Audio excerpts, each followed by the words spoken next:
Last month, I used the most hated strategy in business to convert a reluctant prospect into an $18,000 client. And in today's video, I will tell you the complete A to Z story of how I did it with receipts.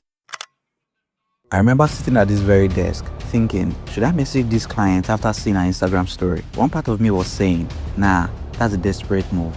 She will think you are needy. The other part said, Kate, what do you have to lose? I listened to the part, put out my phone and recorded a voice note. I hit send and waited. That move ended up changing everything. But landing that $18,000 client wasn't as easy as just sending a voice note.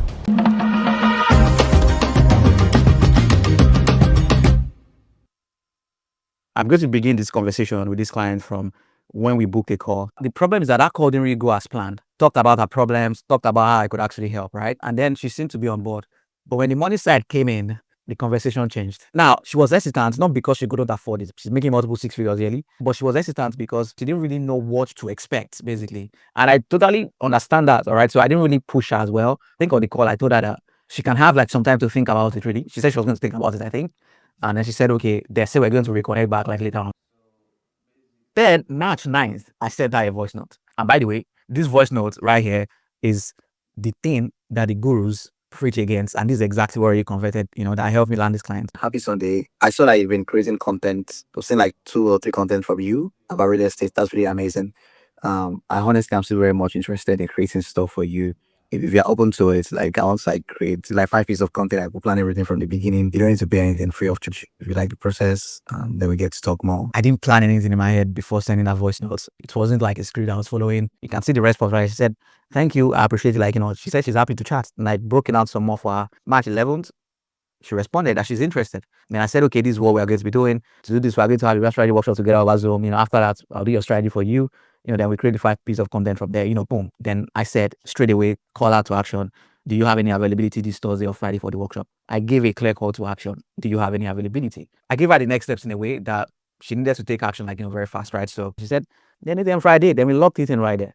Now, when we locked it in, we had a call. We had our strategy workshop. At our strategy workshop, we did a content strategy for her and a week piece of content as well for her. When the first content went out, she loved it. The interaction was so amazing. She sent me a message, I think on WhatsApp, right? I will get a receipt for that as well. Then you can see the screenshot. She really loved that. By the moment we get to video number 5, we're good to go. So April 6th, which is last month, I was okay, yeah, natural in front of the camera, by the way.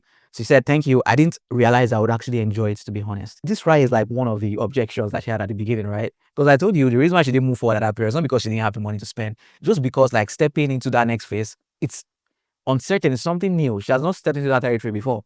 And she already said, right, she didn't realize how much she was going to enjoy it because maybe like content creation, maybe that was actually a hassle, for her at the very beginning. I know you guys doubting my story. Like, you can see like she was really enjoying the whole thing.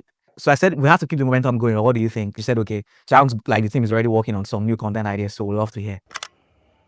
Then I sent her a voice note because this was like after the 5 pieces of content was already done. I think like we're already on number 5 or so. But I sent her a voice note. Okay, let me play for you. So the next step is for us to like know what you would like the engagement to look like, or maybe like monthly, how many pieces of content and all. So maybe what I can actually do right now is I can drop the link to like the updated packages for for the content program. All right, then you can pick the one that really works best for you. Right now, then we just like start going from there. Let me know if you want me to like if I should send over the updated packages, and then we can take it from there, basically. She said, yes, that sounds good. Set some time, see what your vision is for the brand now that we've created and posted some content and where we go from here. Then boom, book her in for another call, check-in call. Then from that call, 9 a.m. walk, see you tomorrow. Then I told her we're going to discuss the next step as well. Then boom, right? From that call, she became a client. First call to like, being hesitant to offering her like free stuff, and from the free stuff to becoming a client. This is like the entire process. She became an $18,000 client. If there's one thing this experience taught me, is that most people are not losing because they suck. They are losing because they are blending in, playing by a rule book that they didn't even write and using proven strategies, not because they work for them, but because they are scared to try anything that doesn't already have the online business guru stamp of approval on it. I get that there's comfort in what is familiar, yes, but you have to understand that comfort comes at a cost. And for you, that cost might be your business, the business that you want. If I had stuck to what the experts say and chosen to never work for free or over-deliver, I wouldn't have signed that client. But I didn't care what it looked like. I cared that it worked, because the truth is that the fastest path to a result is really the one that is popular. So if you're tired of seeing the same outcomes, maybe it's time to just stop doing what everyone else is doing and try something that actually makes you stand out. because in business, playing it safe, playing it small will literally cost you.